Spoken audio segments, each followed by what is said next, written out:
Olá, seja bem-vinda, seja bem-vindo. Sextou, 10 de março de 2023. Começa agora o Câmara Notícia, ao vivo, meio-dia em ponto. Muito obrigado pela sua companhia, pela sua audiência. E você pode participar e enviar a sua mensagem através do número do nosso WhatsApp. 19 é o nosso DDD. Para você que é de Campinas e região, pode ir direto no número 978293776. 978293776. Ou você tem a opção de enviar a mensagem através do nosso QR Code. Como é que ele funciona? Está com o seu celular aí perto? Pegue o celular, abre a câmera como se fosse tirar uma foto e você vai apontar aqui, ó, para este QR Code. Com a câmera do seu celular apontada para este QR Code, já aparece uma mensagem no seu celular, o WhatsApp da TV Câmara Campinas. Você aperta e pode enviar o seu elogio, uma crítica construtiva, o que você quer assistir aqui no nosso telejornal, que a gente conversa ao vivo. Confira a partir de agora os destaques de hoje. Por conta da revitalização do centro, o vereador Aguida Calisto pede informações à prefeitura sobre preservação do local da antiga Igreja do Rosário. Baseado em lei espanhola, vereador Marcelo Silva apresenta projeto de lei que cria protocolo de segurança a mulheres em bares e casas noturnas. Em indicação, vereador Rodrigo da Farmadic demanda à prefeitura realização de estudos para a criação do programa Papa Entulho no município. E o fim de semana está chegando. Você já fez a programação? A Agenda Cultural te ajuda e dá boas dicas.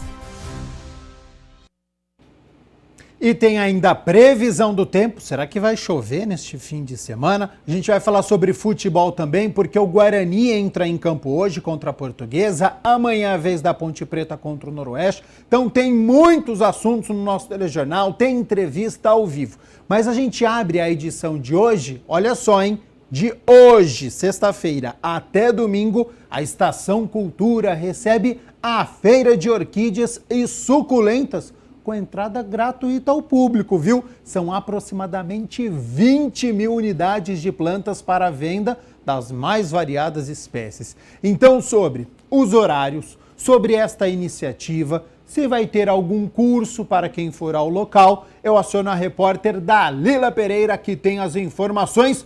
Tudo pronto já por aí, Dalila? Tô vendo atrás de você. Tá bem bonito o cenário, hein? Seja bem-vinda e boa tarde. Boa tarde, Gabriel. Estou aqui rodeada por esse mar de orquídeas e suculentas. Já estou me sentindo até mais feliz, mais alegre, com tantas cores e flores bonitas à minha volta, aqui diretamente da Estação Cultura, oficialmente a partir de 2 horas de hoje. Mas já tem pessoas circulando, já estão passeando, olhando as plantas, olhando os jarros. Tem vários artigos aqui para quem gosta de orquídeas e suculentas. E quem vai falar, dar os detalhes aqui do evento para a gente, da Feira de Orquídeas e Suculentas, é o Rafael Floriano, que é orquidófilo, que vai contar aqui o que é que todo mundo vai encontrar de hoje até domingo, né, Rafael? Obrigada pelo seu tempo. É isso, eu que agradeço. Então, hoje a festa está sendo preparada, né, com 9 orquidários comerciais de toda a região e material para cultivo. Vai ter praça de alimentação também, e muitos acessórios, tudo. Também temos suculentas, tem bastante orquídea florida para todo mundo aqui. E quem quiser visitar aqui, a entrada é pelo portão principal de pedestre, né, pela 13 de maio. E quem vier pelo carro tem que entrar perto do Teatro Castro Mendes, que tem um apoio para poder colocar o carro aqui para estacionar, tá? Legal isso daí. E para todo mundo é grátis, tem que comprar ingresso, como é que funciona? Não, é gratuito a feira, tá? É só chegar aqui com a feira que não precisa pagar nada. No sábado vai ter curso de orquídea, de cultivo, né? Cultivo básico de orquídea. No sábado às 2 horas e às 4 da tarde. Para quem quiser participar do curso, é só chegar meia hora antes. Vai ser numa sala aqui dentro da estação também e bem de frente com os estandes aqui do orquidário. Olha, muito legal. Tem muita planta bonita aqui. Você acredita que tem uma média de quantas mudas aqui para as pessoas verem? Olha, não dá para falar assim exatamente, mas mais de 5.000 plantas aqui deve ter, com certeza. Tem muita coisa florida aqui, mudinha, plantas a partir de 10, 15 reais. Aí depende muito da variedade que você vai encontrar aqui, né? E do tamanho da planta também, né? Aí tem muita coisa aqui, mas mais de 5.000 plantas você vai encontrar muito fácil aqui. Tem de valores que cabem no bolso de todo mundo. De todo mundo, é isso que eu te falei. A partir de 10 reais você encontra uma mudinha, até de 15 reais, 25, 20 reais a planta florida já.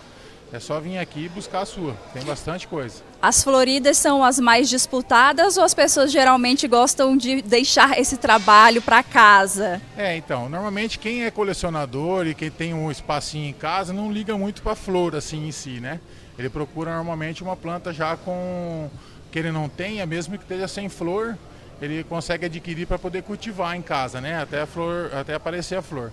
Mas no caso, quem quer enfeitar a casa também, quem quer colocar uma planta dentro de casa, aí o ideal é já comprar uma planta florida. Aí vai ter bastante coisa florida também. E tem muita variedade mesmo. Para quem não conhece uma feira de orquídea, vai se surpreender. Eu estou encantada só de ter passeado aqui, até mandei fotos para minha mãe, porque ela adora plantas.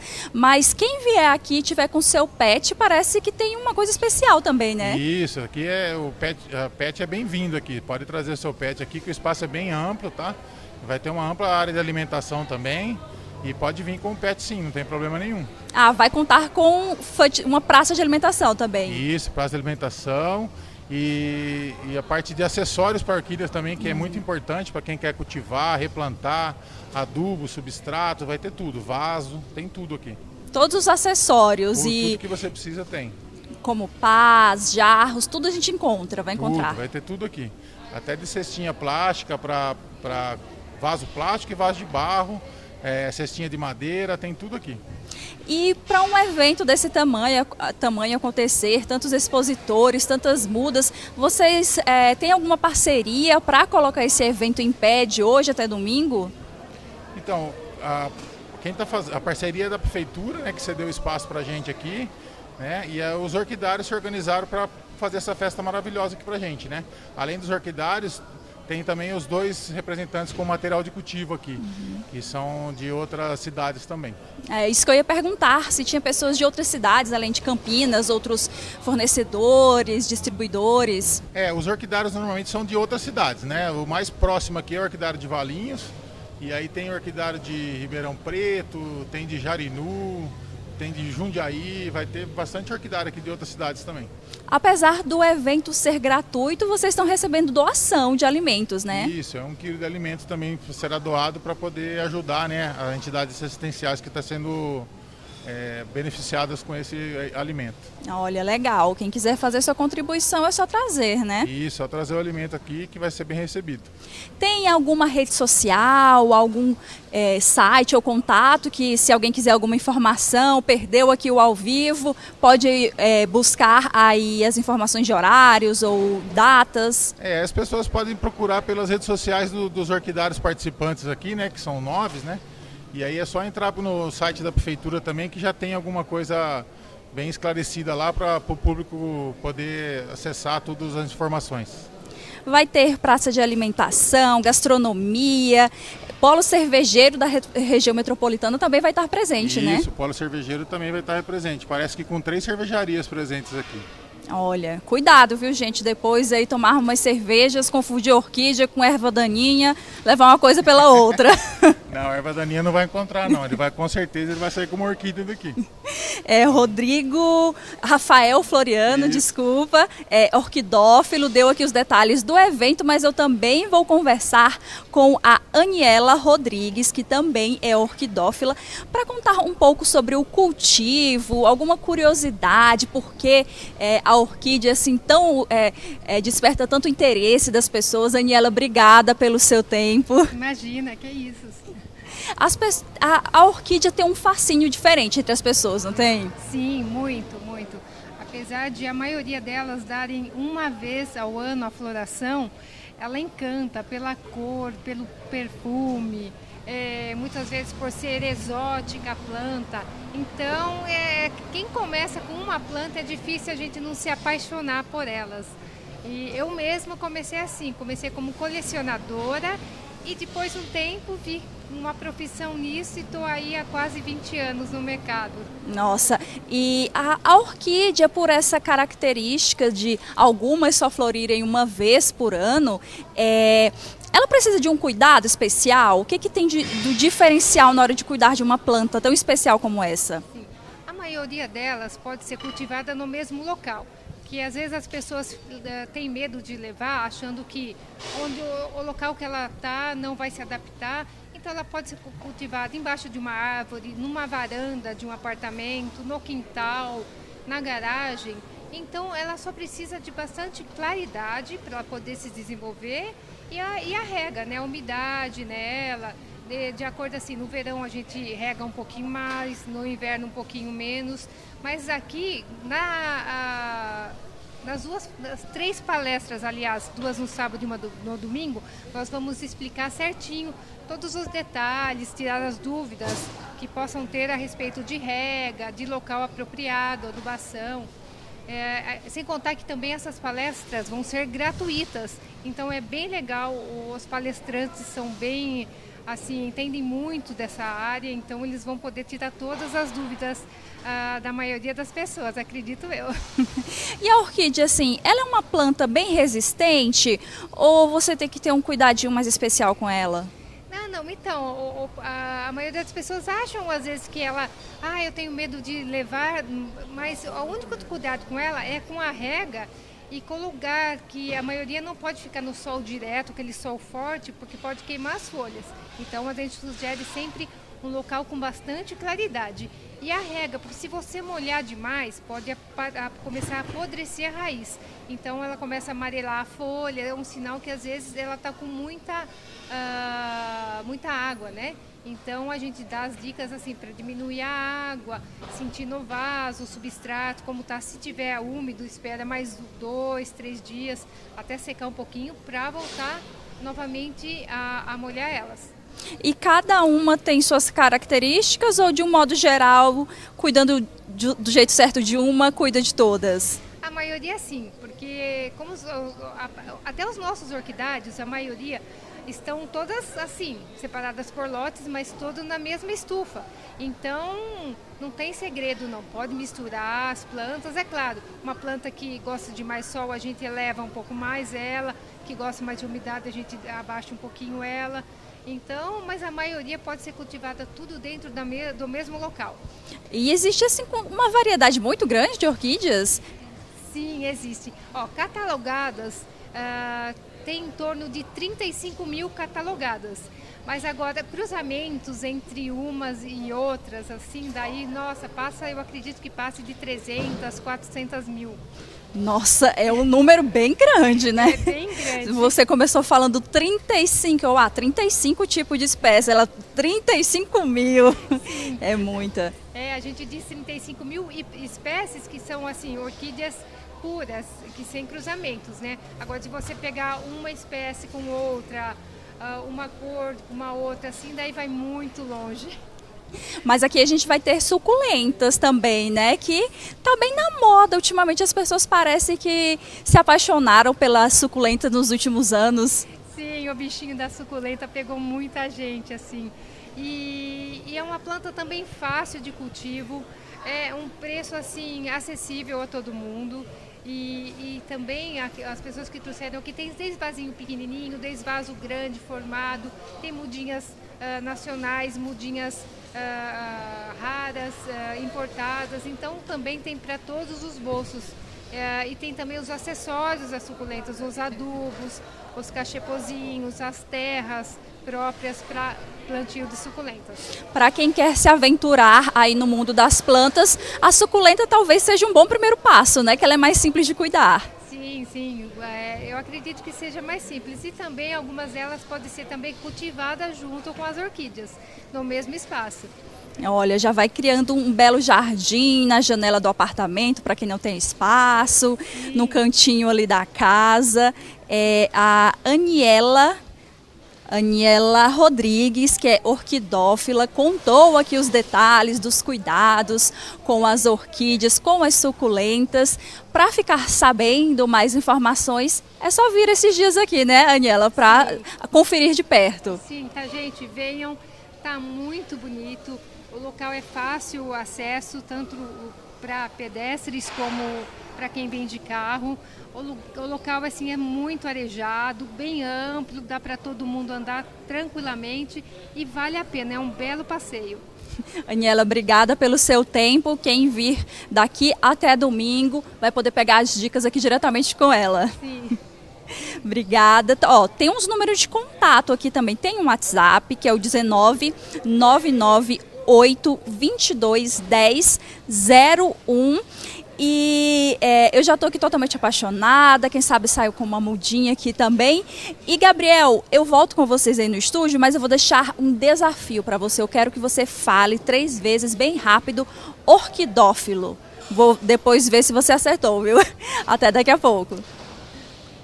Realmente não é fácil esta tarefa e eu vou te dar um outro desafio então, porque na minha residência eu adoro plantas, tenho alguns tipos, mas ainda não tenho orquídea, viu, Dalila? Então, se você quiser presentear este apresentador, eu vou gostar bastante, porque tá muito bonito realmente esta feira lá na Estação Cultura. Agradecendo todas as informações da nossa repórter Dalila Pereira, aos orquidofilistas, hein? Aniela Rodrigues e também o Rafael Floriano, explicando um pouquinho, né, sobre a feira e também sobre a orquídea, que é algo muito importante para quem for comprar, para você tenha na sua casa e que dure bastante tempo. 12:00 mais 17 minutos, vamos fazer o seguinte, rápido intervalo e na volta tem entrevista ao vivo sobre as mudanças no imposto de renda para o ano que vem. São válidas a partir de maio, então tem alguma dúvida sobre imposto de renda? Viu alguma notícia válido para 2024? Já manda aqui para a gente, 19 é o nosso DDD, 978293776 é o número do nosso WhatsApp. Rápido intervalo e na volta tem entrevista com especialista.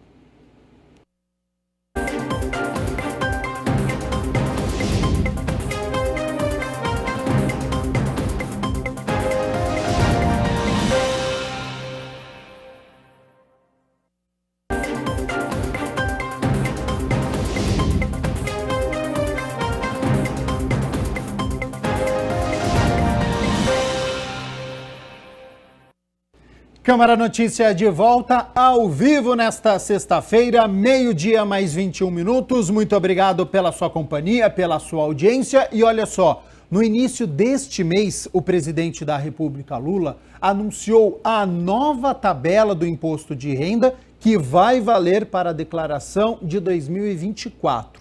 O aumento do teto de isenção foi para R$ 2.640. Lembrando que para a declaração do imposto de renda deste ano, 2023, segue valendo a tabela em vigor desde 2015. Para comentar e analisar essa nova tabela, a quem vai beneficiar, o impacto para a situação financeira do país, eu converso agora com o Lucas Hadi, ele que é planejador financeiro. Então, Lucas, primeiramente, muito obrigado por ter aceito o convite, por participar aqui do nosso telejornal, do Câmara Notícia. E o que significa a mesma tabela de imposto de renda de 2015 até este ano de 2023? Seja bem-vindo e boa tarde. Boa tarde, Gabriel. Eu que agradeço o convite. Quando você tem a falta do reajuste da tabela de imposto de renda, como foi o que a gente viveu aí nos últimos 8 anos, desde 2015, você tem, na verdade, uma maneira indireta de tributar o brasileiro. É como se você estivesse aumentando o imposto que o brasileiro paga, né? Você não fala, estou aumentando um imposto, mas você deixa de reconhecer que ele perdeu um poder de compra através da inflação. Então, o dinheiro dele vale menos quando ele vai no supermercado, quando ele vai fazer qualquer compra, mas na hora de isso ser reconhecido ao pagar menos imposto, aí isso não é reconhecido, você acaba continuando pagando imposto mesmo em cima daquele poder de compra que você perdeu, né? Então, a gente viveu aí 8 anos de defasagem. tá? A inflação nesse período foi de aproximadamente 55%, então você imagina, né? É muita coisa. E isso teve muito a ver com o período que a gente vem vivendo desde lá. Se a gente se lembra bem, né, se a gente puxar da memória, daquele momento ali em diante, o país viveu uma crise fiscal muito grande que continua vivendo. Né? Ano após ano, a gente fala de déficit fiscal.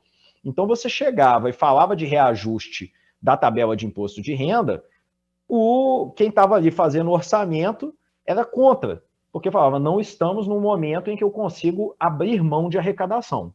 Mas depois de tantos anos, isso vai ficando insustentável. Somado ao fato de que foi uma promessa de campanha do presidente Lula rever a tabela, né, até de maneira mais agressiva, né, na campanha ele prometeu ali chegar à isenção até quem recebe o salário de R$5.000, mas agora ele fez esse ajuste até 2.640, prometendo que até o final do mandato dele ele vai cumprir a promessa integralmente. Então, nesse momento, como você bem colocou, quem recebe até R$ 2.640 vai estar isento de imposto de renda. Na verdade, a faixa é 2.112, mas como a gente tem aquele desconto simplificado, quando você soma o desconto que você tem, quem recebe até 2.640 fica isento. E isso, de certa forma, já beneficia essa faixa da população ainda esse ano, porque tem o imposto descontado direto na folha. Então, apesar de só valer para o ano que vem, na folha desse ano ele não vai ter os descontos a partir do mês de maio, que é quando fica vigente essa nova tabela. Ótima explicação. Agora, Lucas, a gente pode entender que a falta de reajuste nesses últimos 8 anos foi uma estratégia de governos anteriores. O correto, né, entre aspas, seria ele passar por um reajuste anual ou não necessariamente?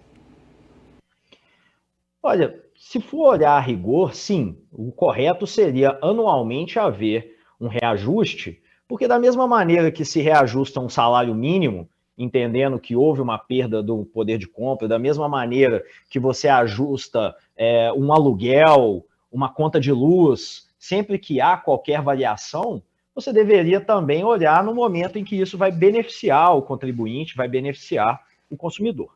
Na prática, não é o que se vê. Né? Sempre, antes mesmo desse período de 8 anos que a gente viveu, sempre foram reajustes que demoraram alguns anos para acontecer. Então, o governo faz um reajuste e é como se ele ganhasse ali um período em que ele pode deixar de lado e falar assim, poxa, acabei de fazer um reajuste, deixa isso para depois. E como eu disse, é uma maneira indireta de aumentar a tributação, mas de maneira passiva.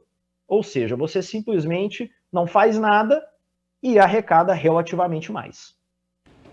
Nesta nova tabela, então, estão isentos todos aqueles contribuintes que recebem até então estes R$ 2.640. Como que esse reajuste impacta, primeiro, na vida desses brasileiros? A gente pode considerar como algo positivo?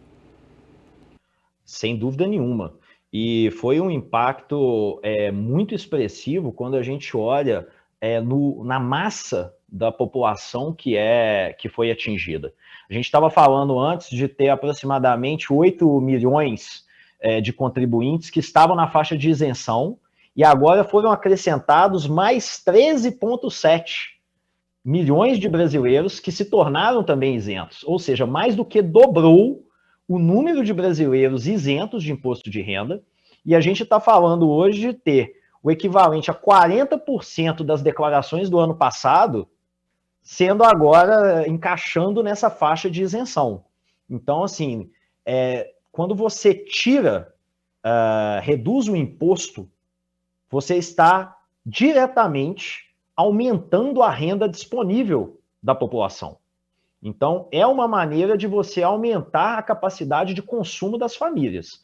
Então, com certeza, principalmente para essas famílias, é uma notícia muito positiva, tá? É importante dizer, não cobriu toda a inflação do período, tá? Como eu disse, a inflação foi de aproximadamente 55% e o reajuste foi de um pouco menos do que 40%, Tá? A gente precisaria chegar próximo aos R$3.000, ao invés dos 2.640, para ter feito toda a compensação da inflação do período, mas é inegável que você contribui muito, principalmente para essas famílias que naturalmente são as de renda mais baixa. Tá? Nisso falando do ponto de vista de consumo das famílias. Quando você vai olhar do ponto de vista das contas do governo, aí a história é outra. Realmente você cria um problema ali, agrava a situação do déficit. E já já nós vamos tocar neste assunto também, porque é claro que a gente tem a preocupação em relação à saúde financeira do país, mas num primeiro momento, então, para a vida desses brasileiros, isso é algo positivo, então, para quem recebe até R$ 2.640 nesta nova tabela do imposto de renda para o próximo ano. Ô Lucas, quem recebe acima desse valor, dos R$ 2.640, ultrapassando aí os R$ 28.000 anuais, passa a pagar o imposto de renda com alguma alteração? Muda alguma coisa para essas pessoas? Sim, elas têm uma redução da carga tributária menor, mas tem uma redução também da carga tributária.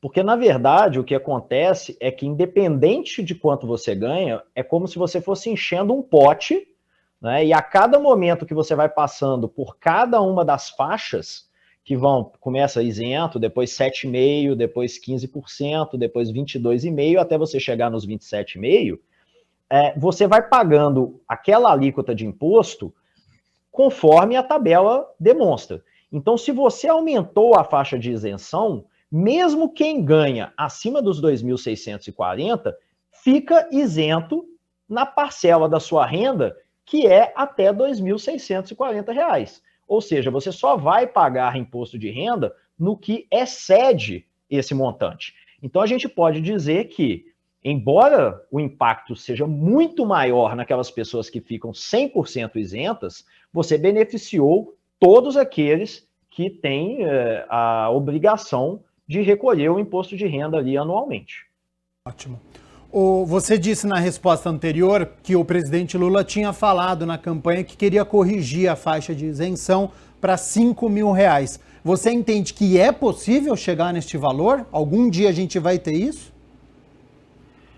Olha, é uma promessa que sempre foi muito ousada, né? Quando você olha a tabela de imposto de renda atual, né, quando você chega em R$ 5.000, você já chegou na alíquota máxima de imposto de renda. Ou seja, ele está falando que quem antes pagava no teto, agora, né, uma parte de quem pagava no teto, agora vai estar isento. Agora não, né? Se ele cumprir a promessa, vai ficar isento. Isso mostra o tamanho do desafio que ele está se propondo. E ele não está se propondo a fazer isso em um momento de superávit, em um momento onde as contas públicas estão equilibradas, onde a relação dívida pública com o PIB está num patamar que é considerado sustentável, e muito menos em um momento de juros baixos.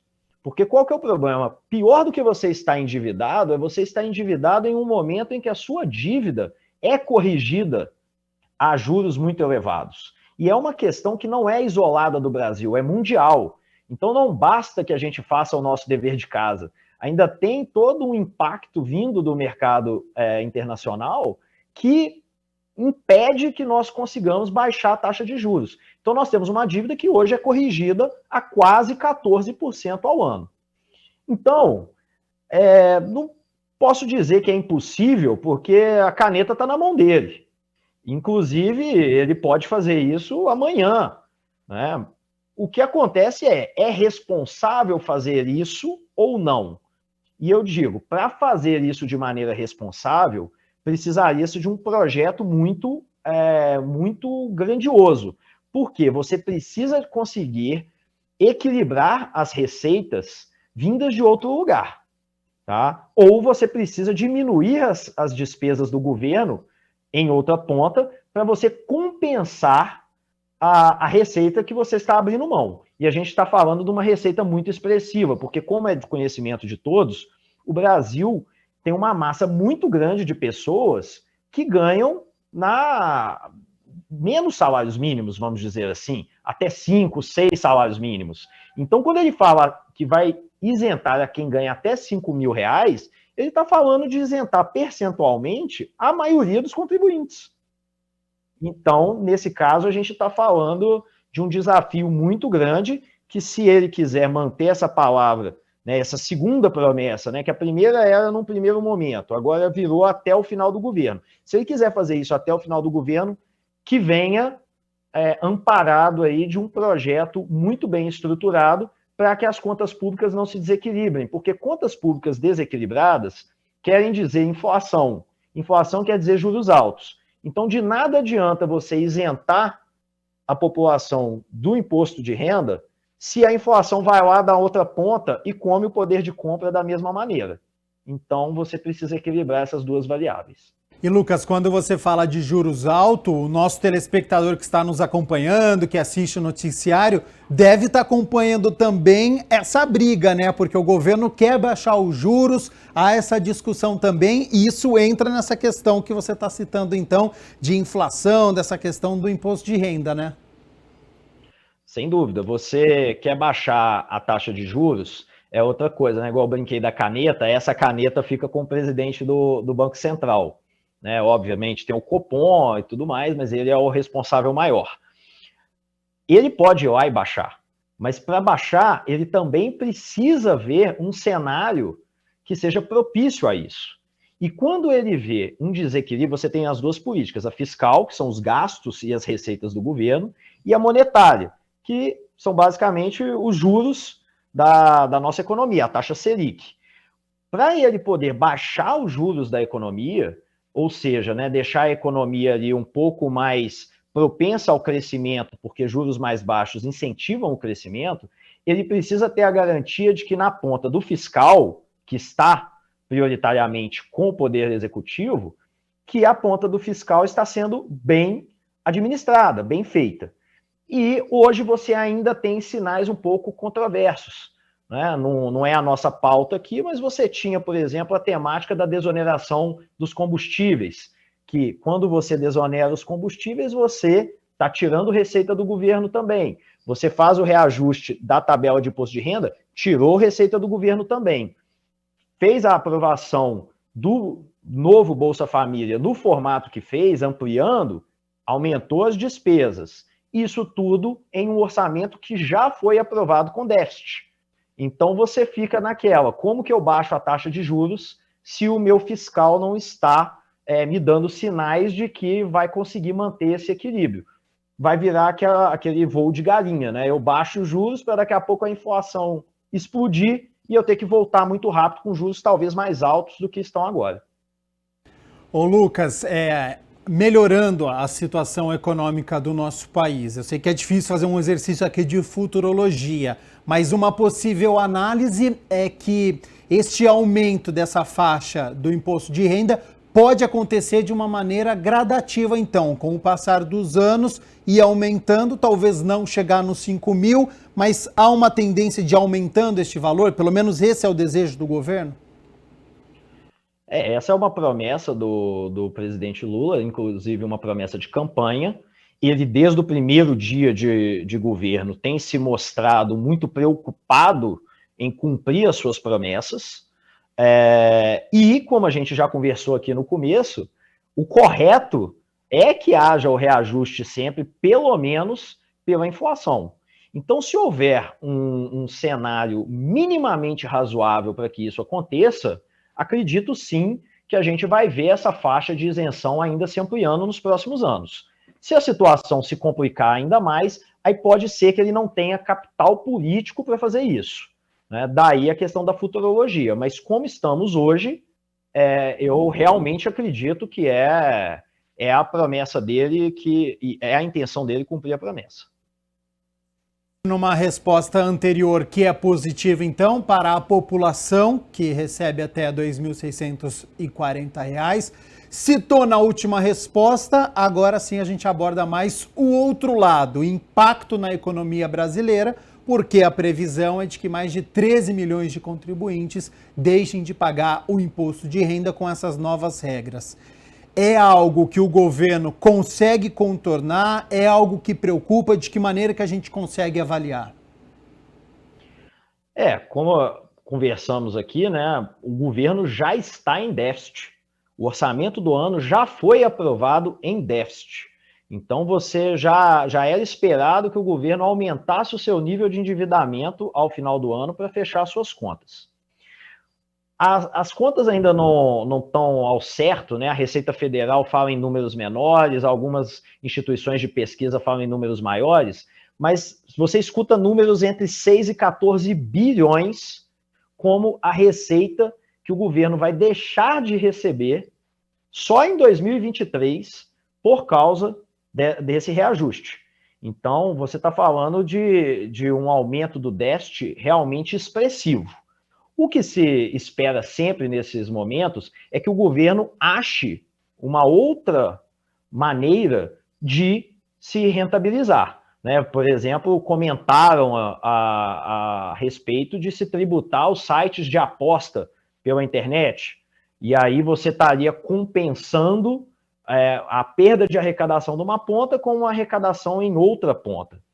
A verdade é que, né, quando saiu essa notícia, por exemplo, o mercado acionário, né, através do índice Bovespa, teve uma queda fortíssima. Não é que não queiram que as famílias possam se beneficiar, mas é porque imediatamente já se olha e fala, eu tenho uma entidade, né, um país devedor, que acabou de contrair mais uma dívida. E aí, mais do que esses 6 a 14 bi, você fica preocupado com o tipo de sinalização que é dado ao mercado. A sinalização é quanto eu me preocupo em manter esse endividamento controlado. E aí, quando você, algumas semanas depois, teve a notícia de que iria sim se encerrar a desoneração dos combustíveis, por mais que essa, por um outro lado, seja uma notícia ruim, porque pode aumentar, pode não, com certeza vai contribuir para o aumento da inflação, afinal de contas vai fazer com que os preços dos combustíveis aumentem, você já dá uma sinalização positiva para o mercado de que estou preocupado com o meu fiscal, não vou ficar abrindo mão de toda e qualquer receita para agradar a classe XYZ do mercado ou contribuinte daqui ou dali. Então, você vai o tempo inteiro analisando esses sinais e verificando qual é o nível de comprometimento que o governo atual tem com a sua seriedade fiscal, né? O respeito à política fiscal. E, felizmente, até agora, isso tem se mostrado, no mínimo, equilibrado. Tá? Não podemos dizer que é um governo extremamente comprometido, mas é um governo que está mostrando um certo equilíbrio e vem a promessa do ministro Haddad de, em breve, lançar, né, e tornar público o que seria ali o seu novo arcabouço fiscal, que substituiria o teto de gastos, que é uma medida extremamente criticada pelo presidente Lula durante a sua campanha. E aí sim a gente vai ver quão comprometido com o ambiente fiscal esse governo é. Lucas, certamente quem está nos acompanhando deve estar se perguntando, quando você diz que o orçamento do país já estava em déficit esse ano, e aí pode ser que esse déficit aumente. Na prática, o que quer dizer um país com déficit alto? Quer dizer que você arrecada, né, tem uma receita menor do que os seus gastos. Né? Se a gente fosse considerar uma família, é uma família que gasta mais do que tem de salário, tem de renda. Isso leva a quê? Isso leva a endividamento.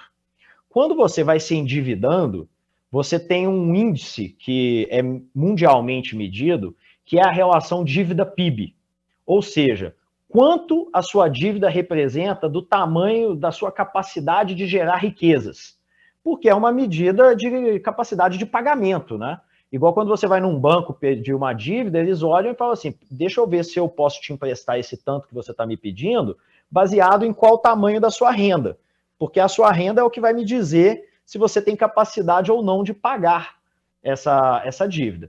Essa relação dívida-PIB, ela tem alguns índices, né, alguns números que são considerados mais saudáveis. E ficava-se ali em torno de 60% para ser considerado um país grau de investimento. Selo que a gente já perdeu. Né? Já estamos hoje ultrapassando os 80%.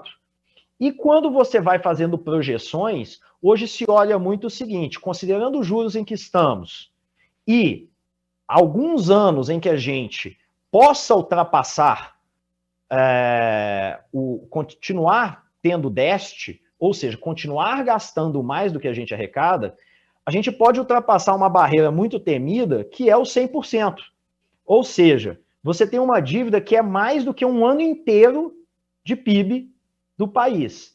E aí você tem uma relação muito perversa, que é, quando você vai pedir dinheiro emprestado para fechar suas contas, afinal de contas você está no negativo, os juros começam a ser cada vez mais altos, porque você vai começando a pegar uma fama ou ser rotulado de um devedor duvidoso. Afinal de contas, você tem... assim, você ainda está pagando, mas você tem uma dívida tão alta que começam a olhar e falar, será que ele vai ter capacidade de pagar? Então é por isso que o mercado se assusta cada vez que o governo abre mão de mais receita ou aumenta a sua despesa um pouco mais, ou seja, agrava o seu déficit, porque a gente pode se aproximar mais desse selo ou desse rótulo de um pagador duvidoso.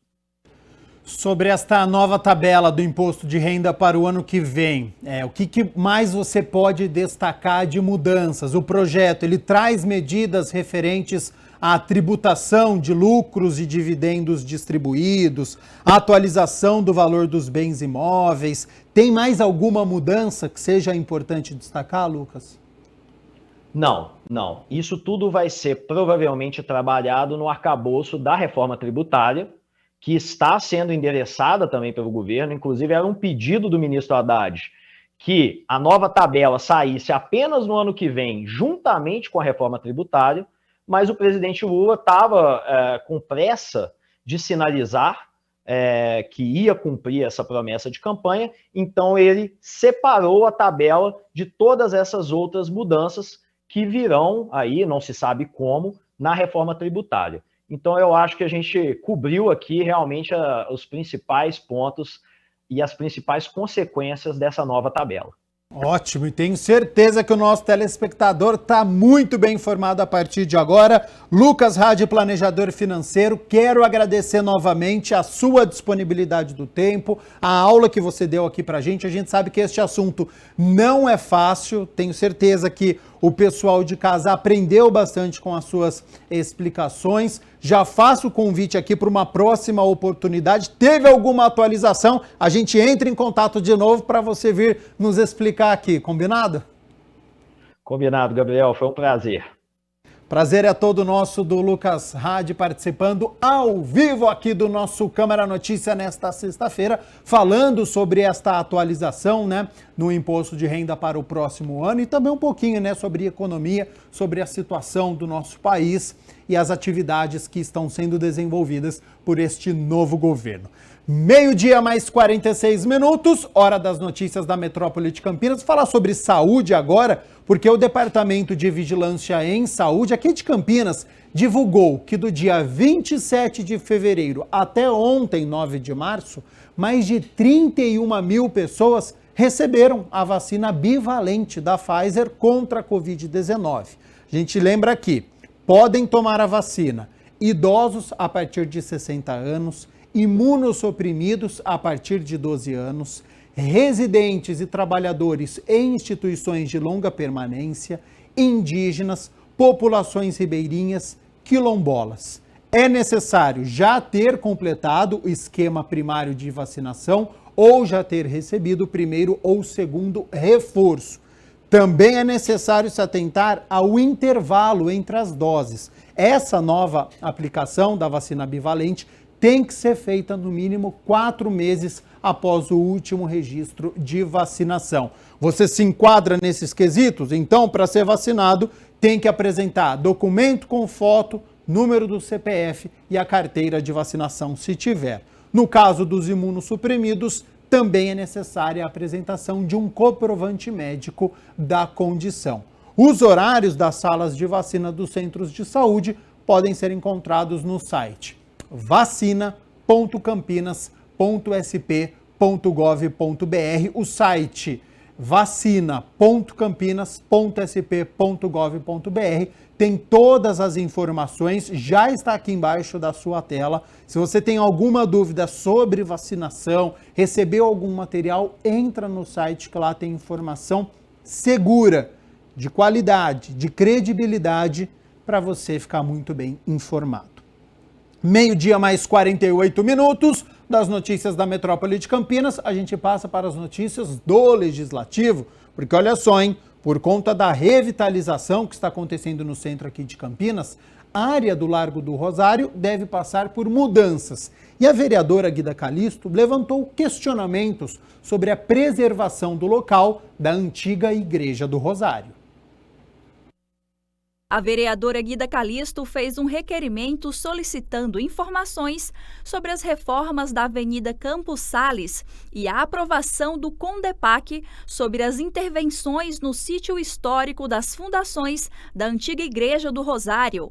A parlamentar explicou o contexto histórico para embasar sua solicitação. No local havia uma igreja que foi construída por negros escravizados da Irmandade Nossa Senhora do Rosário. Essa igreja tinha, desde 1817, ela tinha, enfim, uma atuação muito forte ali no centro, porque reuniam vários negros, principalmente os negros religiosos, porque eles faziam um verdadeiro sincretismo religioso, ou seja, eles usavam os elementos das religiões de matriz africana, né, e faziam adaptações com a religião católica cristã, para que eles pudessem ter condições de poder proferir a sua fé. Por muito tempo, esta área foi palco de procissões, apresentações e um forte ponto de encontros culturais. Por volta da década de 30, o país passou por um processo chamado de democracia racial, que, nas palavras da própria vereadora, era uma tentativa de mostrar que não existia racismo no Brasil. Dentro desse processo, vem uma proposta aqui para Campinas de querer urbanizar a cidade. Esses projetos urbanísticos, que nada mais, né, é do que um processo de higienização, um processo de higienização social, política, econômica, de expulsão, principalmente de uma população ou de uma comunidade que não é benquista por um setor da elite. Isso aconteceu naquele momento. E ali apresentou-se um projeto que, na época, era do prefeito Rui Novaes, que ele acabou sendo quem implementou de fato esse projeto, que demoliu essa igreja. A demolição dessa igreja aconteceu em 1956, quando se faz toda a demolição para poder apresentar um projeto urbanístico de alargar as ruas ali, a Avenida Campos Sales, a Avenida Francisco Glicério. No documento, ela questionou se houve aprovação do CONDEPAC, o Conselho de Defesa do Patrimônio Cultural de Campinas, sobre as intervenções no sítio das fundações da antiga igreja. Para ela, resgatar essas informações é uma forma de valorizar a história. A gente tem que respeitar a nossa história, né? A cidade de Campinas é uma cidade que, quando você para estudar a história dela, você vê uma história maravilhosa, uma história que foi construída, uma cidade, né, que foi erguida por mãos de mulheres, de homens, negros, brancos, trabalhadores, operários, da elite também, enfim, mas por muita gente, e isso tem que ser preservado. Então, quando se vem com um processo desse de demolir uma igreja como essa, tão simbólica, tão importante, eu entendo que o Largo do Rosário, ele acaba sendo um território negro, né? Um território negro na cidade que muitas vezes a gente não sabe da nossa história. Os nossos alunos na escola não sabem dessa história e que precisa ser preservada, né? A nossa cidade tem que resguardar toda a nossa cultura, a nossa história. E olha só, baseado em lei espanhola, o vereador Marcelo Silva apresentou um projeto de lei que cria um protocolo de segurança a mulheres em bares e casas noturnas. O vereador Marcelo Silva protocolou um projeto de lei contra o assédio e estupro de mulheres, baseado em uma lei espanhola, que levou à prisão do jogador Daniel Alves, acusado de ter estuprado uma mulher de 23 anos em uma casa noturna em Barcelona. A proposta visa abranger locais de lazer e estabelecimentos públicos ou privados destinados ao entretenimento, como bares, boates, clubes noturnos, casas de eventos, restaurantes, espaços alugados para a realização de shows e festivais. Com certeza nós pegamos como exemplo, né, esse caso aí emblemático de uma lei que realmente tem efetividade e que foi feito o que segue na legislação, o que segue na lei. É um caso de um jogador famoso que assediou, né, sexualmente uma pessoa, uma determinada casa noturna, e hoje encontra-se preso. Então nós, obviamente, atentos ao que já deu certo, tivemos aí esse intercâmbio com a Espanha, pegamos esse projeto de lei e traduzimos e adequamos à nossa legislação brasileira. Segundo a justificativa do projeto, a matéria cria um protocolo de segurança à mulher, com ações preventivas, fixação de cartazes nos estabelecimentos e também atendimento prioritário no local da ocorrência, respeitando sempre a decisão da vítima e fornecendo também orientação de como responsabilizar o agressor. Basicamente, os estabelecimentos, aí são casas noturnas, bares, restaurantes, primeiramente ele tem que estar preparado para algum tipo de ocorrência, porque muitas vezes a gente fala, quando acontece, o que fazer? Acho que o ponto 1 é o treinamento, né, dos funcionários, das pessoas. O ponto número 2, o que teve é o pronto atendimento no local específico. Ponto número 3, que o estabelecimento forneça todas as imagens de imediato para a polícia.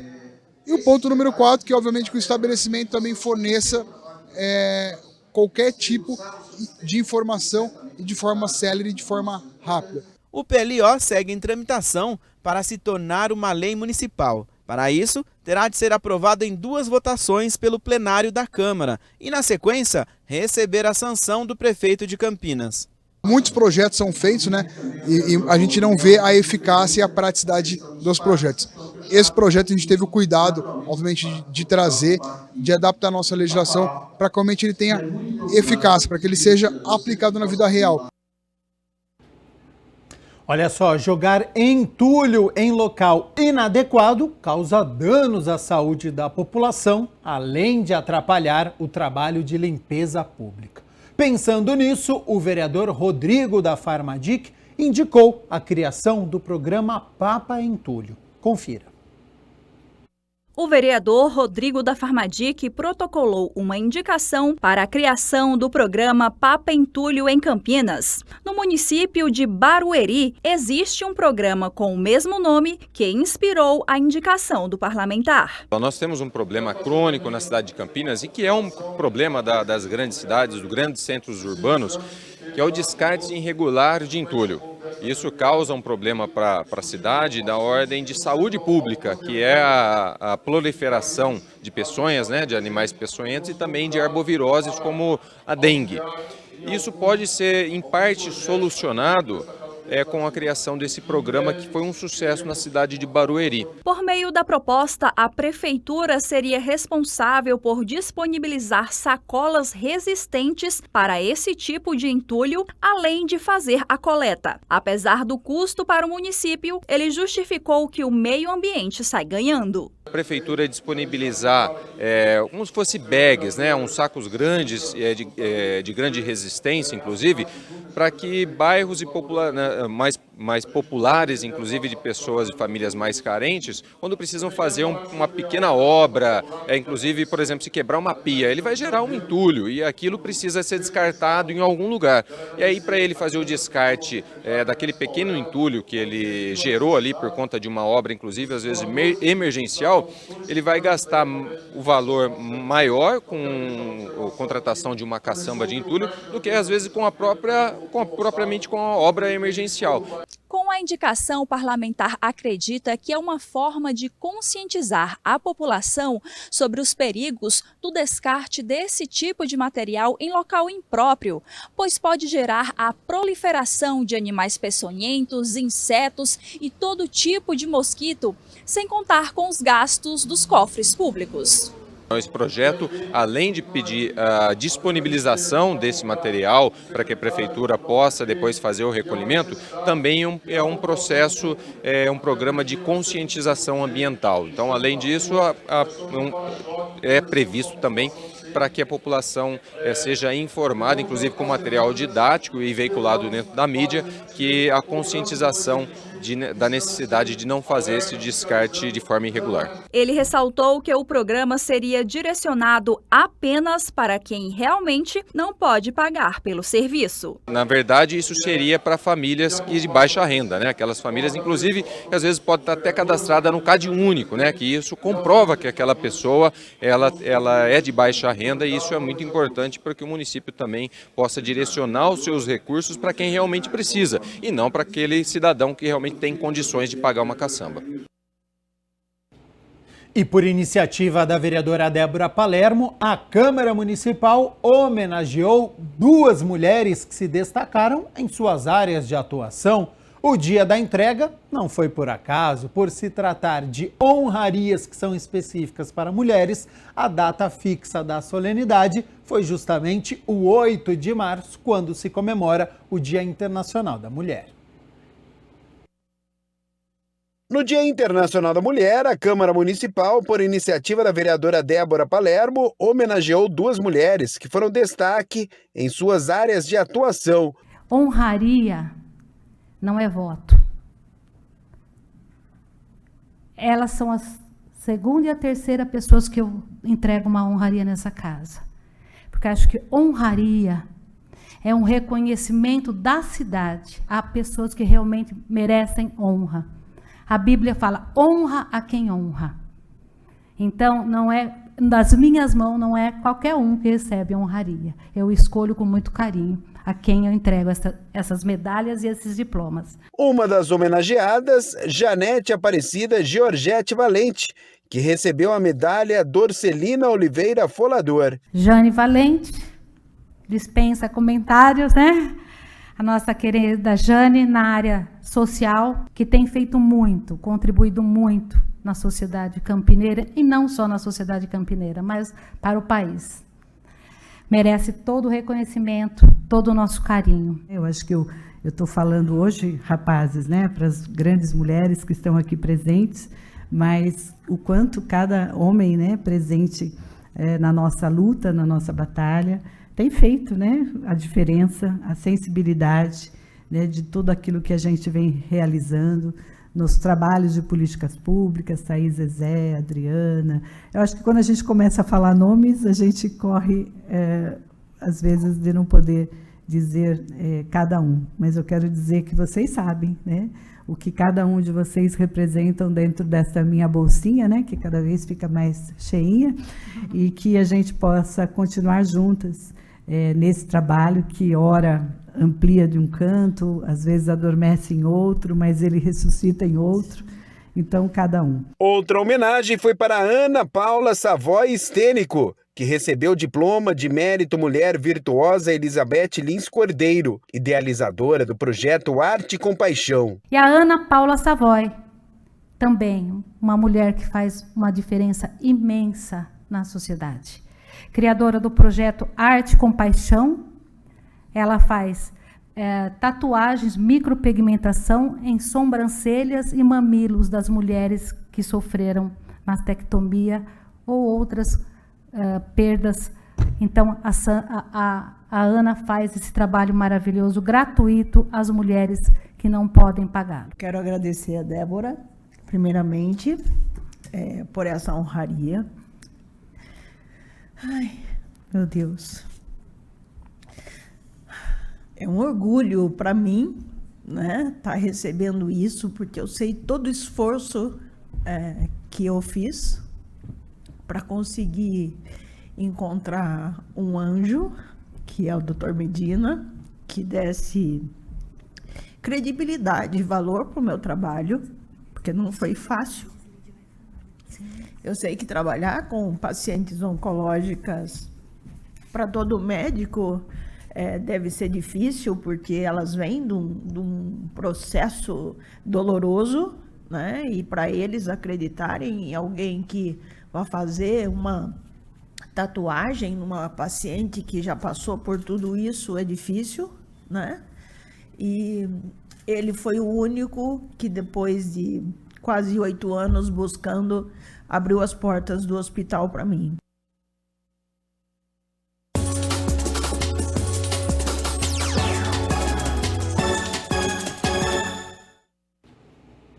Vamos falar sobre futebol agora, Campeonato Paulista, porque hoje o Guarani enfrenta a Portuguesa às 8 horas da noite no estádio Brinco de Ouro, em partida válida pelo Troféu Independência, que é aquele antigo troféu do interior. Você já vê aí na sua tela o confronto. O torneio envolve times que não se classificaram às quartas de final e que também não foram rebaixados.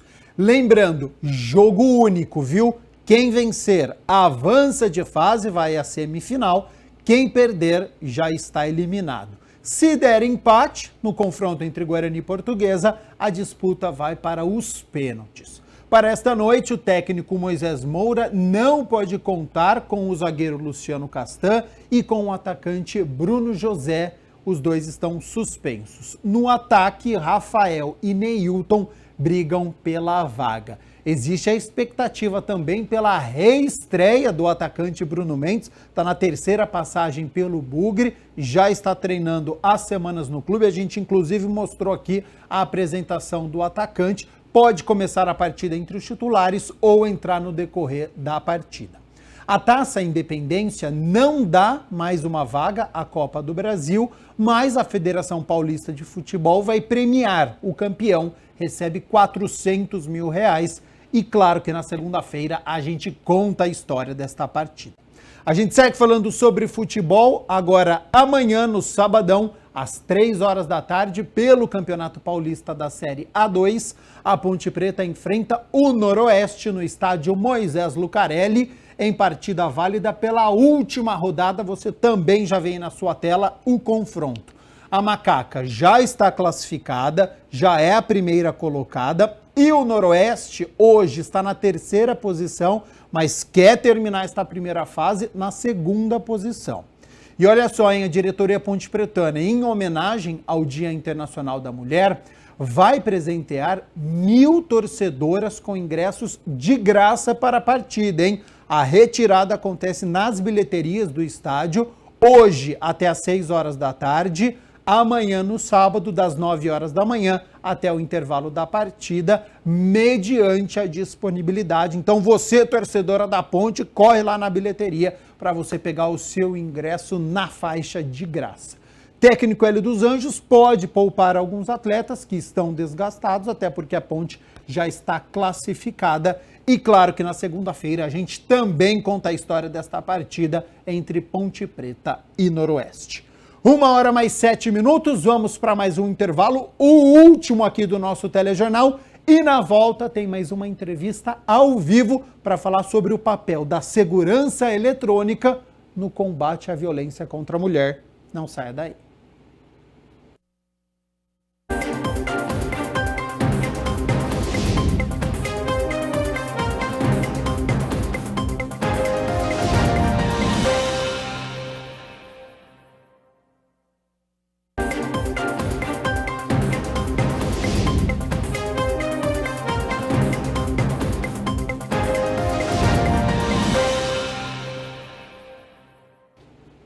Uma hora mais 10 minutos, Câmara Notícia de volta ao vivo nesta sexta-feira. E olha só, de acordo com o levantamento realizado pelo Fórum Brasileiro de Segurança Pública, em 2022, cerca de 19 milhões de mulheres relataram ter sido vítimas de algum tipo de violência ou agressão, o maior percentual da série histórica, cerca de 35 mulheres por minuto. É um dado assustador e que é preciso mudar este panorama urgente.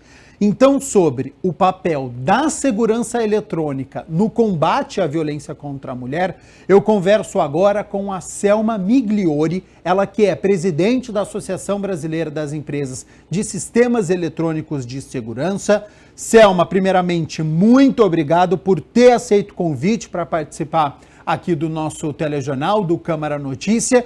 e de que maneira que você analisa essa estatística que eu falei há pouco, porque cerca de 29% das mulheres, de acordo com este levantamento, sofreram algum tipo de violência. É realmente assustador, infelizmente é esperado. Seja bem-vinda e boa tarde. Boa tarde, Gabriel. Boa tarde a todos. Um prazer enorme estar aqui com todos vocês. E, infelizmente, é a realidade que nós vivemos hoje.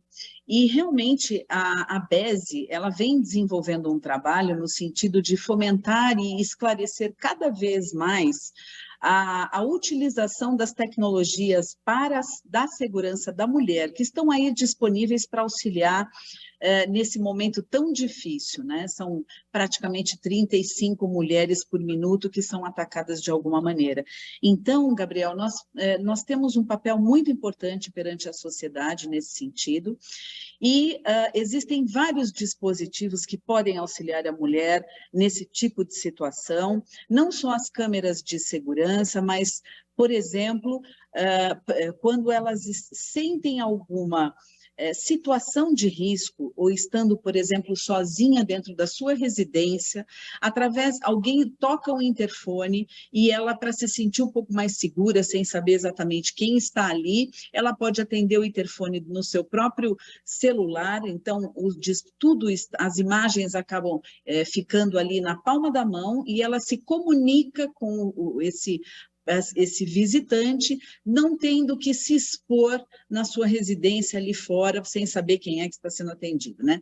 Então, esse é um tipo de situação que a tecnologia, a segurança eletrônica pode auxiliar, assim como também tantos dispositivos que, em situações que ela se sente ameaçada, sendo perseguida de alguma maneira, então existem dispositivos ali na palma da mão que ela pode, através da geolocalização, encaminhar esse sinal de onde ela está e obviamente, os pontos mais próximos da sua localização irão até ela para socorrer. Então, são várias soluções disponíveis aí para auxiliar nessa situação crítica.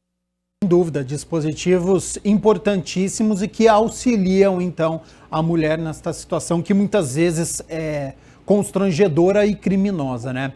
Ô Selma, infelizmente é comum nós assistirmos cenas de assédio em academias, estacionamentos, áreas comuns. Qual que é o papel das câmeras de segurança? Você entende que elas são fundamentais? Elas são fundamentais e principalmente quando existe um serviço agregado, no sentido de que ela pode, então, mobilizar de alguma maneira, né, despertar, mandar um sinal de socorro para esta empresa que está monitorando. Então, naquele momento que ela aperta um sinalzinho muito discreto e dependendo do dispositivo, não precisa nem apertar um botão, existem soluções também que com determinados movimentos que ela é treinada, já chega um sinal um pedido de socorro, abre naquele momento a imagem e ela é acompanhada e então podendo inclusive evitar uma situação. Nós tivemos um caso recente em condomínios, né, que um ex-marido tentou entrar e esse condomínio, ele é feito o acesso, o controle de acesso através de portaria remota, em que existe os porteiros, né, os atendentes ficam dentro de uma central distante do condomínio, mas que naquele momento em que o interfone é tocado, abrem as imagens daquele local e existe uma conversa, ele já era pré-cadastrado antigamente, quando era esposo e residia naquele condomínio, e ele tentou invadir para poder chegar até a sua esposa, porque ele não foi permitido o acesso dele mais ali. E, naquele momento, a central de monitoramento, visualizando a tentativa de invasão no local, imediatamente já entrou em contato com a moradora, já entrou em contato com o posto policial mais próximo e informou o responsável legal do condomínio, assim, nesse caso era uma a síndica, da ocorrência. Imediatamente também, com a agilidade do setor público, eles chegaram e ele foi preso em flagrante, então, por uma tentativa de homicídio. Então, veja a importância das tecnologias e, lógico, né, Gabriel, sempre o tripé é muito importante. A gente diz que a tecnologia sozinha, ela não fará a diferença, mas tem que ter a tecnologia, o procedimento de segurança muito bem acordado e uma boa prestação de serviço agregado.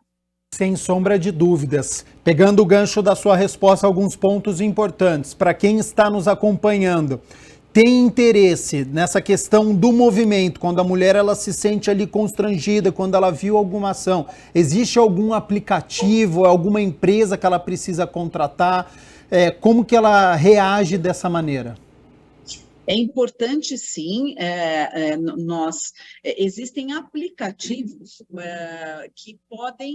que fazem todo esse trabalho de localizar, né, de geolocalização. Então, sim, ela precisa contratar uma prestação de serviços para simplificar, é como se ela estivesse sendo rastreada e ela dá essa permissão naqueles momentos que ela se sente realmente em situações de risco. Não ser rastreada o tempo todo, porque obviamente existe a questão de invasão de privacidade. Então, com todo o respeito, ela tem o dispositivo, ela pode contratar esse serviço e no momento em que ela se sentir em risco, ela habilita esse aplicativo para poder dar acesso e poder ser rastreada.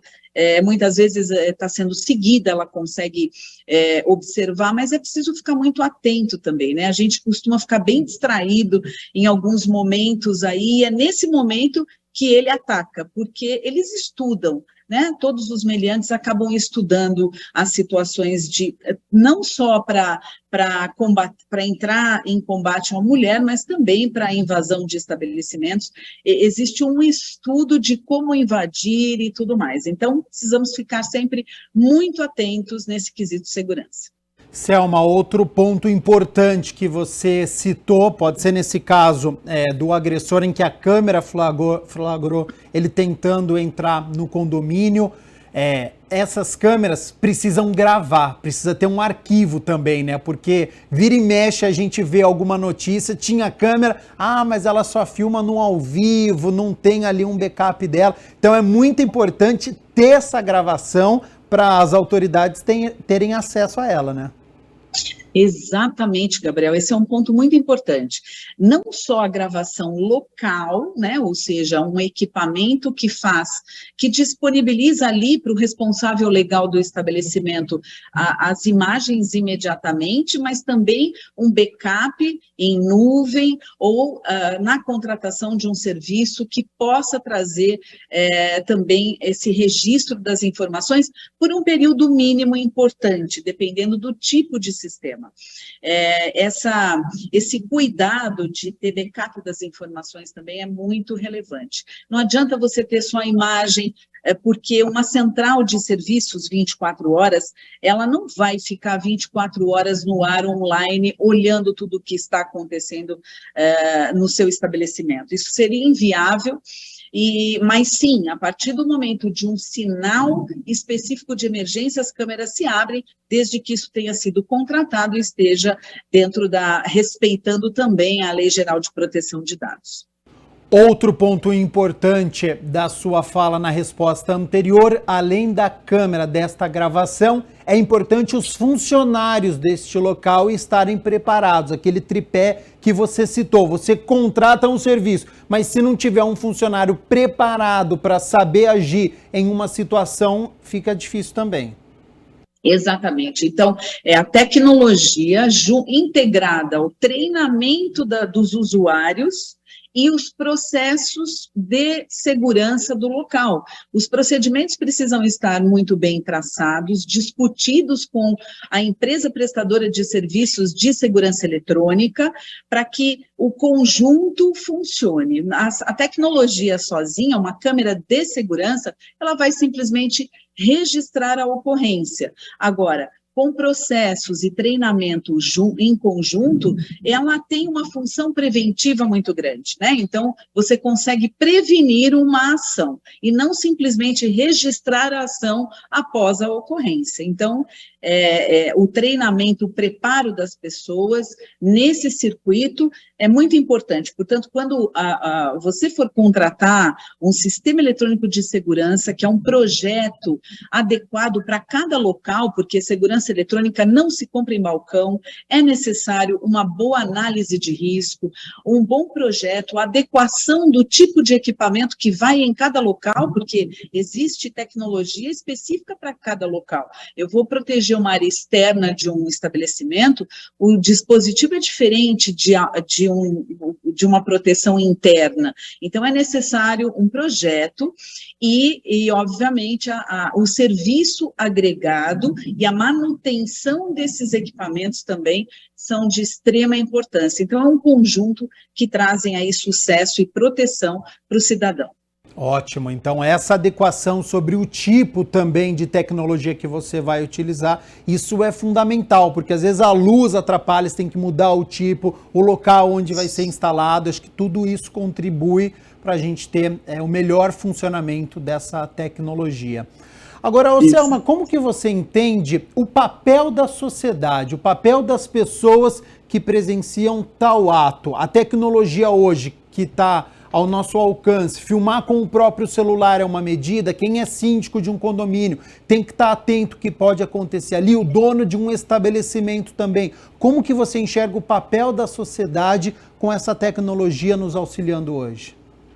É fundamental qualquer apoio da sociedade, né, que alguém que ali está passando e vendo o que está ocorrendo, é um apoio até para o responsável legal do estabelecimento, claro, tudo que tiver a nossa disposição, né, na palma da nossa mão, nós devemos utilizar em prol do outro, até porque é aquilo que nós gostaríamos que fizesse conosco, né? Então, basta pensar dessa maneira que fica mais fácil se colocar, é a empatia, é auxiliar no que for possível. E aí eu vejo que existe uma responsabilidade muito grande dos proprietários dos estabelecimentos ou dos síndicos, então, uma boa aplicação do sistema e ainda com o auxílio da sociedade é fundamental para que a gente possa trazer cada vez mais sucesso. E o brasileiro tem essa particularidade, né, Gabriel? Nós somos muito solidários em momentos como esses. Claro que sempre vai existir alguém que queira algo além disso, mas isso é uma parcela muito pequena, então essa cultura nossa latina, ela tem muita solidariedade, isso é muito importante. Claro que existe o medo, o receio quando você presencia tal ato, mas é importante estar sempre atento, né, com o seu vizinho, no seu bairro, no local onde que você está, é muito importante, né? Nós vivemos em sociedade e é possível diminuir essas estatísticas que nós estamos falando agora, né? A cada 35 minutos uma mulher ela se sente violentada, acontece algum tipo de violência com ela. Então isso de fato é um trabalho que todos nós precisamos realizar para a gente diminuir o quanto antes essa estatística. Agora, Selma, praticamente todos os dias nós estamos acompanhando notícias dizendo que a inteligência artificial está sendo preparada, por exemplo, para procurar a vida em Marte, ou que criou um escudo de futebol, a imagem de um atleta, projetou algo relacionado ao futuro. Para o nosso tema, a inteligência artificial consegue, por exemplo, reconhecer uma situação de risco, talvez já emitir um alerta? De que maneira este assunto, que sempre foi para o futuro, está acontecendo aqui no presente? O futuro é agora, porque, na verdade, no nosso segmento, a evolução de tudo isso que nós conversamos aqui se deve muito à inteligência artificial embarcada em todos esses dispositivos.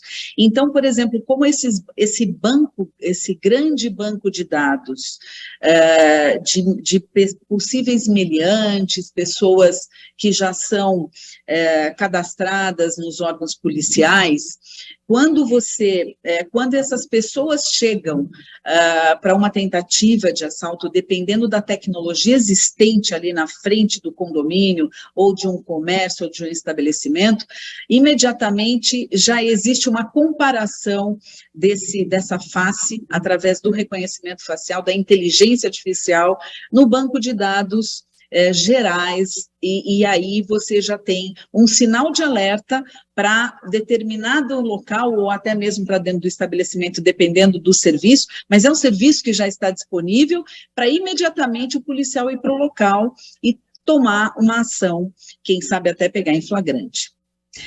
Nós tivemos situações no carnaval, de sistemas, softwares inteligentes, justamente capturando, né, reconhecendo no meio da multidão um meliante que já estava há 4 anos sendo procurado e foi preso em flagrante. Então, a tecnologia veio realmente para ficar e para nos auxiliar, principalmente a inteligência artificial.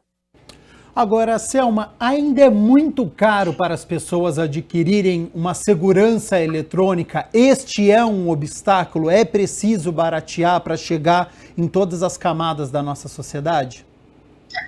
Olha, Gabriel, a segurança eletrônica já foi muito mais inacessível, né? Hoje existem soluções as mais diversas, porque, como eu disse, segurança eletrônica depende de uma boa elaboração de projeto. Então, dependendo da aplicação, eu tenho que ter vários níveis de segurança e uma alta capacidade de produto. Então, aí define-se um tipo de produto que, claro, terá um custo mais elevado, mas dependendo do perfil de aplicação, o investimento vale muito a pena. E para as residências, para pequenos comércios, existem soluções totalmente acessíveis e que colaboram e auxiliam muito nesse combate à violência. Normalmente, para a implantação de um projeto de sistema eletrônico, tirando aqueles que são sem fio, falando dos que precisam de fio de alimentação, você tem primeiro o trabalho de infraestrutura e cabeamento, que deve ser muito bem feito. Isso tem um custo importante, não estamos ainda falando dos equipamentos, mas estamos falando de infraestrutura, porque dependendo do tipo de cabo, da emenda que vai ser feita naquele momento, isso pode prejudicar o funcionamento do equipamento. Então, é importante que a norma NR54 ela seja seguida, que o consumidor tenha cuidado com a infraestrutura, que se for para a área externa, seja em tubulação galvanizada, para proteção contra agentes naturais, e na sequência vem a implantação dos dispositivos, depois a programação da central de inteligência e aí a ligação dos serviços de monitorar tudo isso, ou vídeo monitoramento à distância 24 horas, né? Então, é um processo de implantação e que vale muito a pena e hoje está muito mais acessível de quando nasceu a segurança eletrônica. Estamos falando aí de 40 anos desse segmento, que ainda é um segmento novo, que não tem nenhum tipo de regulamentação e que nós estamos buscando muito junto ao setor legislativo do país. Vou te perguntar exatamente sobre este assunto quando você fala sobre norma, né? É isso que eu queria saber. Existe um regulamento geral de proteção de dados aqui no Brasil, um padrão único de segurança? Esse é um objetivo? Esse é um objetivo. E olha, Gabriel, a ABESE vai completar 15 anos discutindo com a Câmara dos Deputados, com o Senado, a importância da aprovação de um projeto de lei, que é o Estatuto da Segurança Privada, em que dentro desse projeto existe o capítulo, vamos dizer assim, específico da segurança eletrônica dentro da segurança privada, porque são mercados completamente distintos. Nós somos serviço entregamos a informação para que os órgãos competentes tomem as providências, e nós temos que ter, então, um capítulo exclusivo para uma regulamentação exclusiva dentro da segurança privada. E somos tecnologia que se integram com o homem também, vigilante, para poder para que ele cumpra o seu trabalho. Mas é um setor completamente independente, que cresce em média nos últimos anos 10%, cresceu 14% em 21%, estamos apurando os dados de 22%, e é um mercado que tem uma importância enorme já na economia brasileira e que é preciso, sim, de uma regulamentação. Então, fica aqui o nosso apelo, porque esse projeto já está no Senado, já passou por todas as comissões da Câmara e está no Senado apenas para votação do presidente do Senado, colocar em pauta, e assinatura do presidente da República. Falta muito pouco, mas é de extrema importância esse tema para o segmento. E esse regulamento, essa proteção, já existe em algum outro país? Sim, a Espanha, por exemplo, 95% de todas as soluções disponíveis na Espanha, primeiro que há uma regulamentação, existem 95% de normas técnicas já existentes lá. Aqui, nós estamos trabalhando junto da BNT, nós criamos as comissões dentro do POBEI 03 para tratar exclusivamente da segurança eletrônica, e nós temos hoje uma regulamentação de cerca elétrica, temos uma regulamentação que está, as discussões que precisam continuar avançando no quesito sistemas de intrusão e câmeras de segurança e controles de acesso. Nós abrimos, já discutimos muitos anos, também está faltando muito pouco, mas é preciso, nós dependemos das competências governamentais para que as coisas caminhem, né? Então, espero que a gente atinja esses objetivos esse ano de 2023. Há um caminho a percorrer importante, então. Selma Migliori, presidente da Associação Brasileira das Empresas de Sistemas Eletrônicos de Segurança, muito obrigado novamente pela disponibilidade do seu tempo, por trazer este tema aqui para os nossos telespectadores, que é de suma importância, mostrando esses dispositivos, as câmeras de segurança, a importância disso para a segurança das mulheres, mas para a segurança da sociedade em geral, que eu acho que é fundamental para a gente corrigir os crimes que estão acontecendo agora. Já faço o convite para uma próxima oportunidade para você retornar aqui ao nosso programa para falar sobre esse e outros assuntos, e fica aberto aí para suas considerações finais. Gabriel, eu que agradeço a oportunidade, essas aberturas que vocês nos proporcionam é fundamental para esclarecer toda a sociedade.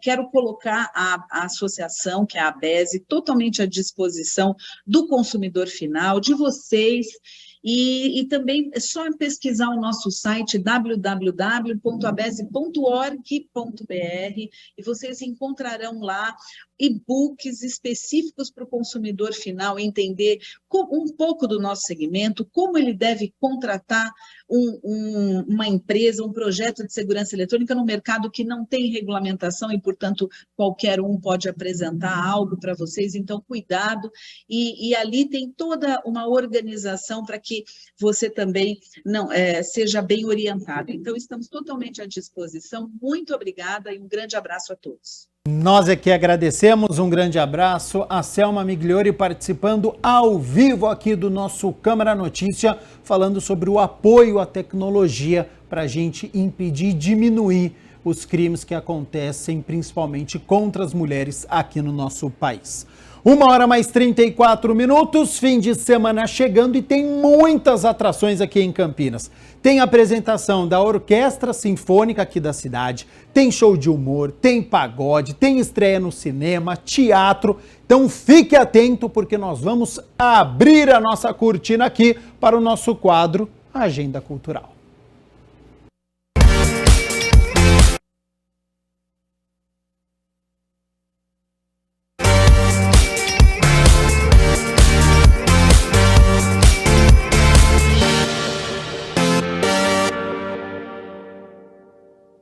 Olá, Agenda Cultural no ar, final de semana chegou e está recheado de atrações. E para começar, olha só, hoje eu estou aqui no Teatro César Moreiras, no hall de entrada, porque está rolando exposição do artista plástico Fabiano Carriero. São 11 obras em técnicas variadas, acrílica, óleo e olha só, vai até 1º de abril, então não perca! A Orquestra Sinfônica de Campinas realiza esse final de semana o concerto Elas na Ópera. Vai ser no domingo, às 6 da tarde, no Teatro Castro Mendes. É de graça. Alô Campinas, tudo bem? E eu, Marcos Vera, estou passando aqui rapidinho para fazer um convite especial para vocês. Nos dias 11 e 12 de março, sábado e domingo, eu estarei no Teatro Oficina do Estudante, dentro do Shopping Iguatemi, com o meu novo espetáculo. Vocês foram maravilhosos. Uma comédia muito divertida e também emocionante. Somente nos dias 11 e 12 de março. Espero vocês. Vai ter stand-up do comediante Igor Guimarães em Campinas, no Teatro Iguatemi, hoje às 9 da noite. No SESI Campinas tem teatro, O Pai, esse final de semana e o próximo, sextas e sábados, às 8 da noite, e é de graça. Vai ter Raça Negra no Chapéu Brasil em Sumaré, sábado às 9 da noite. No Sesc Campinas vai ter Fred Sunwalk, no sábado às 4 da tarde. Na quinta, às 8 da noite, no Sesc Campinas, vai ter Ayrton Montarroios com o show Alguém Cantando Caetano. Eu, Fátima Mint, artista plástica, estou na 3ª edição Museu do Artista do Teatro Municipal Castro Mendes, com curadoria da Andresa Kniff. Nossa exposição vai até o dia 26 de março. Todas as obras estão à venda. O horário de visitação é no horário dos espetáculos. Se atentem à programação. Para a visitação em outros horários, entre em contato através do número 11 95 235 9374. Esperamos lá! E a repórter Dalila fez uma contribuição aqui com a nossa agenda cultural e foi conferir uma peça de teatro que vai estrear em Campinas. Ela conversou com a diretora e também com uma atriz do espetáculo Viúva, Porém Honesta, do dramaturgo, escritor e jornalista Nelson Rodrigues. Oi, Michel! Hoje eu vim aqui no Departamento de Artes Cênicas da Unicamp para falar com a diretora e uma das atrizes da peça, olha aqui, Viúva, Porém Honesta. Vocês vão saber as informações, fiquem aí comigo.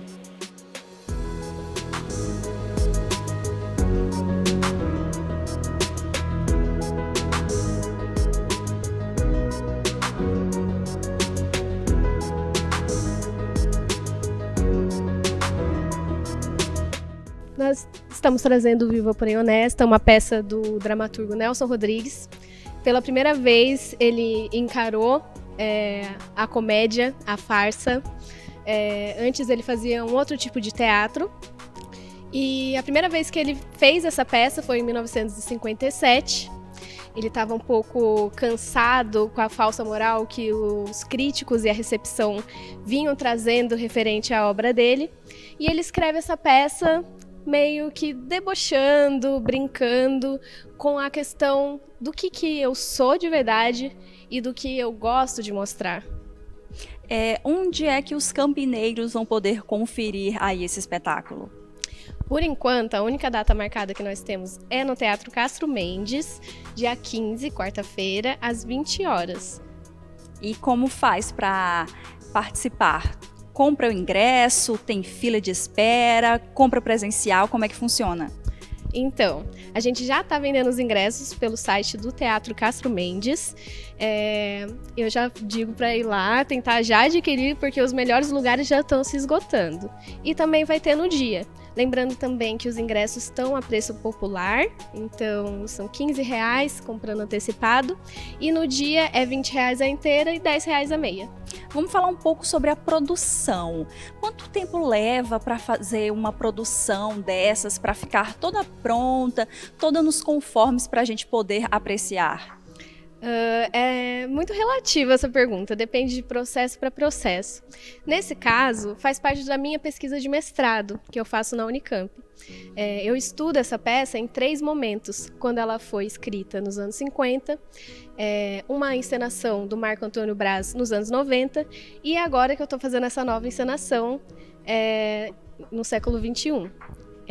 O processo veio demorado, assim, a gente já está quase 1 ano nesse processo, porque a gente começou a estudar todos os detalhes. Então, como que foi a recepção lá nos anos 50, como que foi nos anos 90, como que os atores sentem agora, o que a gente pode trazer de semelhanças ou diferenças do texto original, porque nós decidimos fazer o texto na íntegra, sem corte, sem adaptação, e para ver se isso cola hoje em dia, se ainda funciona. Porque essa obra do Nelson Rodrigues, ele tem inúmeras obras, algumas bem conhecidas já pelo público. Essa Viúva, porém honesta, acho que a maioria das pessoas não conhecem de ouvido, assim, falar o título, não reconhece de imediato. Qual o diferencial dela? O diferencial dela é que é a primeira peça cômica do dramaturgo e é a primeira peça que acaba com um final que nós podemos dizer que é um final feliz. Geralmente as pessoas já estão esperando aquele final trágico, aquele final mais dramático de Nelson Rodrigues, polêmico. Esse pode ser um pouquinho polêmico também, mas é um final feliz. E então eu escolhi porque eu já tenho esse apreço pela comédia e nós estamos com um grupo grande de atores, são 9 atores em cena, e a gente pensou que o jogo poderia ser muito interessante. Os temas também abordados no Viúva Porém Honesta são muito contemporâneos.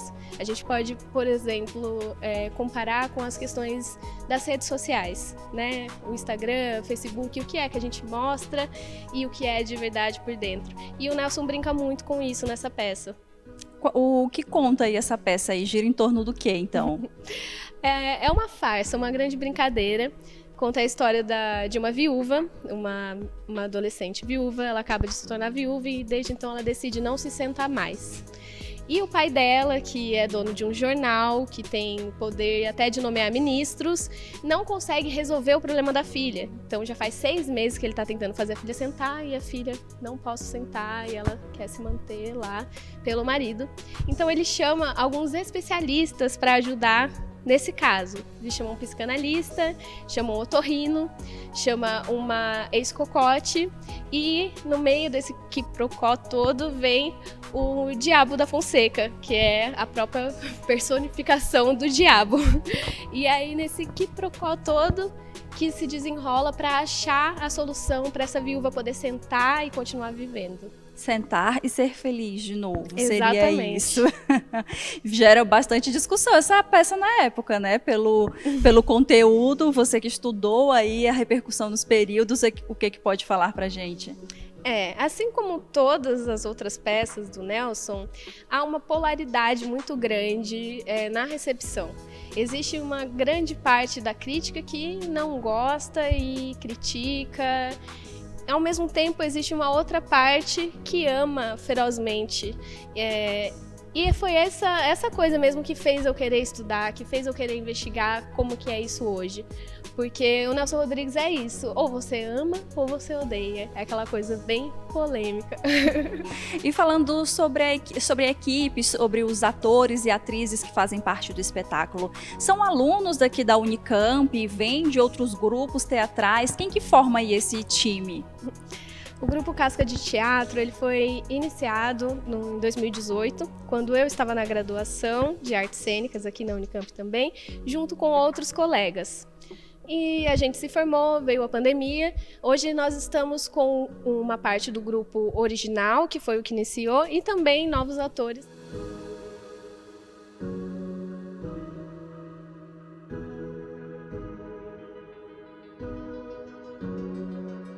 Eu interpreto a viúva, que é a Ivonete, filha do JB, que é o dono do jornal de maior circulação no Brasil. Então, ela é uma garota muito nova que, por um acaso do destino, acaba precisando se casar. E quando ela se casa, o seu marido morre num trágico acidente com uma carrocinha de sorvete ou um papa-filas. E a partir desse momento, Ivonete se torna viúva e agora ela não se senta mais. E que absurdo é esse? Ela não vai fazer isso.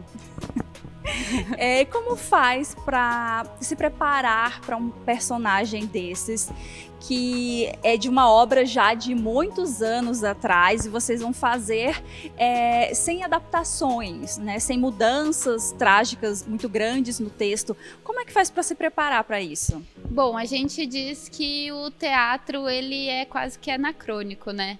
É uma peça de 1957, mas mesmo assim ela se encaixa muito nos dias de hoje. E para me preparar para Ivonete, a gente teve um longo período de laboratório, onde a gente pesquisou animais, pesquisou imagens de lugares que pudessem remeter. Então é uma construção bem lenta, nesse sentido de entender qual que é o corpo que a personagem vai ter, qual que é o jeito que ela fala. Isso tudo é um processo laboratorial bem esmiuçado e difícil.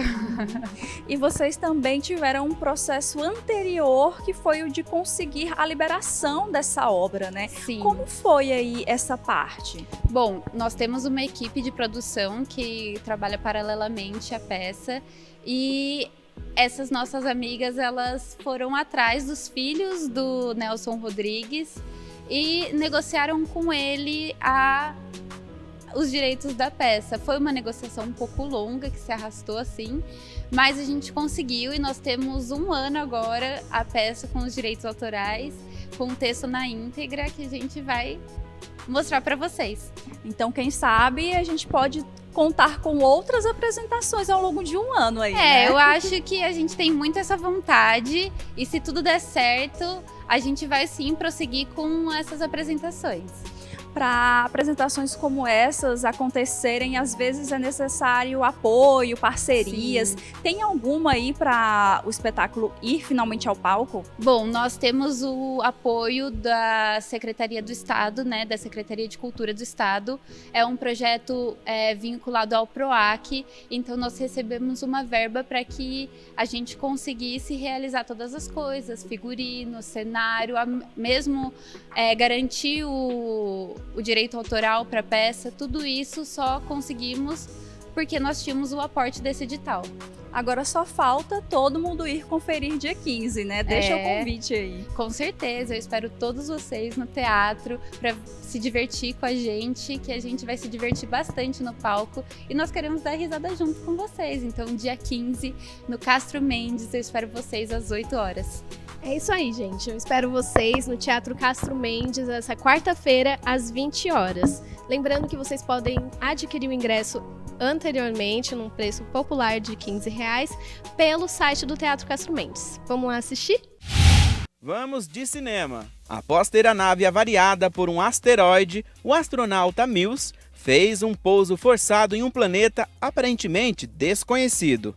Entre os sobreviventes, apenas uma criança, e ele começa a imaginar que está abandonado à própria sorte. Para sua surpresa, e para complicar a situação, Mills descobre que está no planeta Terra, mas há 65 milhões de anos. É quando também percebe que os habitantes daquele local são nada mais, nada menos do que dinossauros. Outras assustadoras criaturas pré-históricas. Começa então uma batalha épica entre o futuro e o passado.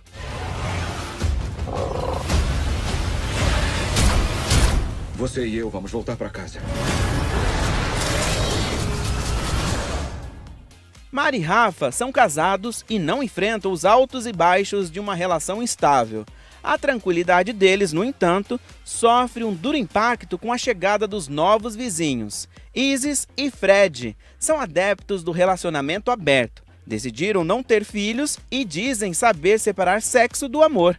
Inicialmente incomodada com a novidade, Mari acaba cedendo ao desejo e começa a questionar seu próprio casamento. Agora o destino dos 4 poderá passar por fortes transformações. E você conseguiu descobrir o que você quer? Você não sente culpa, não? Qual o seu problema em seguir as regras, hein, Mariana? Eu te amo. Se divertiu? Só se machuca quem não sabe brincar. Novos assassinatos do serial killer Ghostface ocorridos na pequena cidade de Woodsboro. Sobreviventes desses crimes, Tara, Sam, Chad e Mindy, fugiram para Nova York. Eles acreditavam que, misturados em um universo de milhões de pessoas, estariam seguros. Contudo, a esperança de ficar livre do passado assustador foi por água abaixo. Um novo capítulo da sangrenta saga está prestes a acontecer em uma das metrópoles mais famosas do mundo. E Kirby, que sobreviveu em Pânico 4, também está na mira do assassino, que se diverte com o medo.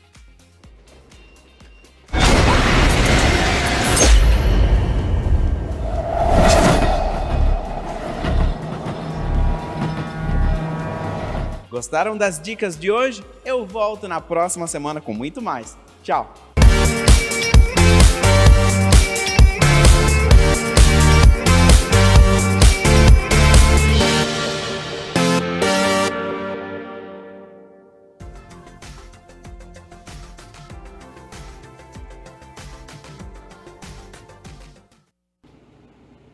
E para agora à tarde tem previsão de chuva aqui em Campinas a partir das 5 horas da tarde e no fim de semana também, viu? Amanhã o dia fica nublado, com o sol tentando aparecer, mas entre muitas nuvens e tem previsão de chuva.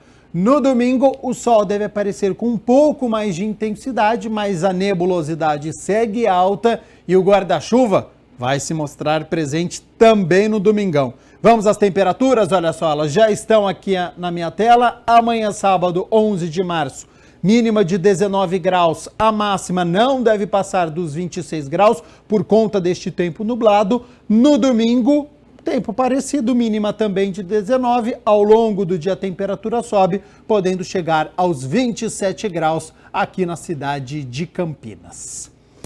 O Câmara Notícia fica por aqui. Muito obrigado pela sua companhia, pela sua audiência.